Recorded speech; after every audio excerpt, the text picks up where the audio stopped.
aby sa zvyšovala obranný schopnosť a bezpečnosť Slovenska. Oni ju potrebujú preto, aby si chránili vlastný zadok. Oni sa volajú amerických vojakov, aby chránili sami seba pred vami, pred slovenským národom. Toto jednoducho doteraz nikdy nebolo. Hanba takéto vládnej koalície. Slovensko chce otvoriť obrannú dohodu so Spojenými štátmi. To jasne ideme to otvárať. Počkajte, my budeme hlavne riešiť judikatúru.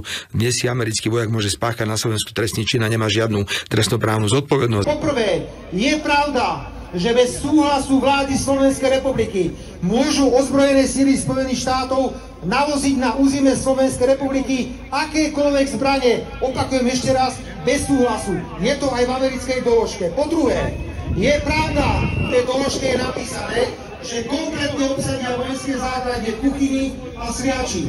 A je pravda, že kompletne odovzdáva vláda vzdušný priestor americkým silám. Môžu sa to pristávať, zlietať a nič.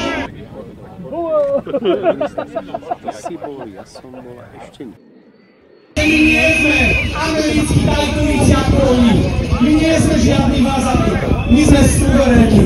I must almost commend and applaud the efforts of then and of course current Prime Minister Fico, under whom much of the negotiations took place. Samozrejme, že aj veľká miera uznania patrí vtedajšiemu aj terajšiemu predsedovi vládovi Robertovi Ficovi, ktorý veľmi významnou mierou prispel pri rokovaniach.